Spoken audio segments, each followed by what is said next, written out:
the goal and apex of all education deserving the name, an intuition of the absolute balance, in time and space, of the whole of this multifariousness, this revel of fools and incredible make-believe and general unsettledness, we call the world, a soul-sight of that divine clue and unseen thread which holds the whole congeries of things, all history and time, and all events, however trivial, however momentous, like a leashed dog in the hand of a hunter. Of such soul-sight and root-center for the mind, mere optimism explains only the surface." Close quote.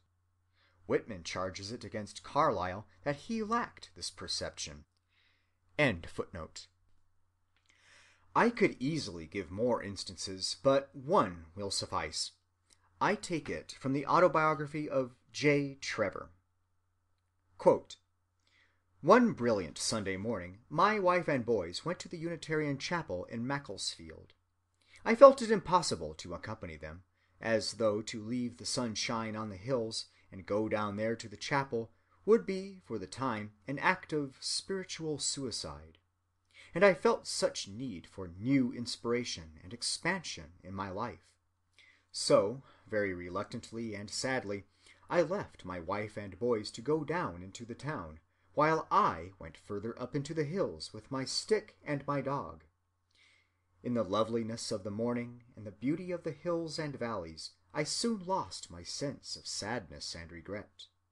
For nearly an hour I walked along the road to the Cat and the Fiddle, and then returned. On the way back, suddenly, without warning, I felt that I was in heaven, an inward state of peace and joy and assurance indescribably intense, accompanied with a sense of being bathed in a warm glow of light, as though the external condition had brought about the internal effect, a feeling of having passed beyond the body, though the scene around me stood out more clearly as if nearer to me than before, by reason of the illumination in the midst of which I seemed to be placed. This deep emotion lasted, though with decreasing strength, until I reached home, and for some time after, only gradually passing away." Close quote. The writer adds that having had further experiences of a similar sort, he now knows them well. He writes, quote, "The spiritual life justifies itself to those who live it, but what can we say to those who do not understand? This, at least, we can say, that it is a life whose experiences are proved real to their possessor, because they remain with him when brought closest into contact with the objective realities of life. Dreams cannot stand this test. We wake from them to find that they are but dreams. Wanderings of an overwrought brain do not stand this test. The highest experiences that I have had of God's presence have been rare and brief. Flashes of consciousness which have compelled me to exclaim with surprise, 'God is here!' or conditions of exaltation and insight, less intense and only gradually passing away. I have severely questioned the worth of these moments. To no soul have I named them, lest I should be building my life and work on mere fantasies of the brain. But I find that, after every questioning and test, they stand out today as the most real experiences of my life, and experiences which have explained and justified and unified all past experiences and all past growth. Indeed, their reality and their far-reaching significance are ever becoming more clear and evident. When they come, I was living the fullest, strongest, sanest, deepest life. I was not seeking them. What I was seeking with resolute determination was to live more intensely my own life, as against what I knew would be the adverse judgment of the world. It was in the most real seasons that the real presence came, and I was aware that I was immersed in the infinite ocean of God." Close quote. Even the least mystical of you must by this time be convinced of the existence of mystical moments as states of consciousness of an entirely specific quality, and of the deep impression which they make on those who have them. A Canadian psychiatrist, Dr. R.M. Buck, gives to the more distinctly characterized of these phenomena the name of cosmic consciousness.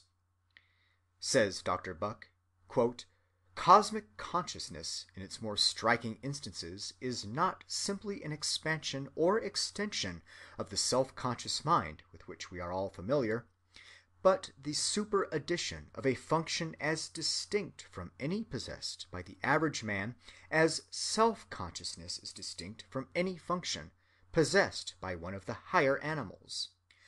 The prime characteristic of cosmic consciousness is a consciousness of the cosmos, that is, of the life and order of the universe.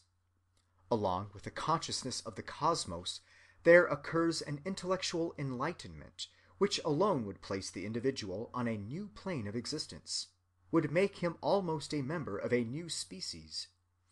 To this is added a state of moral exaltation, an indescribable feeling of elevation, elation, and joyousness, and a quickening of the moral sense, which is fully as striking, and more important than is the enhanced intellectual power.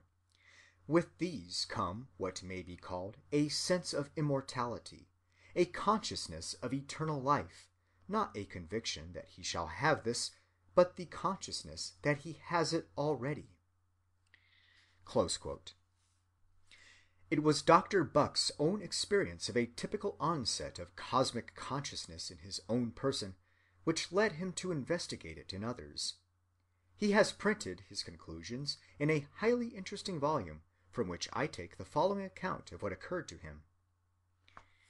Quote, "I had spent the evening in a great city with two friends, reading and discussing poetry and philosophy. We parted at midnight. I had a long drive in a hansom to my lodging. My mind, deeply under the influence of the ideas, images, and emotions called up by the reading and talk, was calm and peaceful.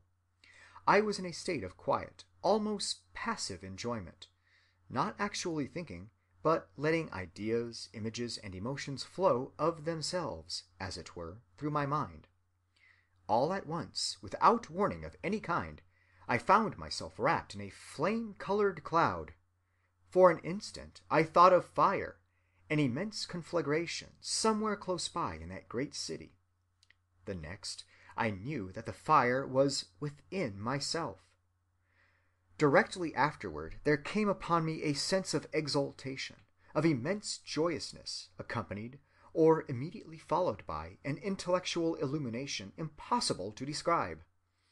Among other things, I did not merely come to believe, but I saw that the universe was not composed of dead matter, but is, on the contrary, a living presence.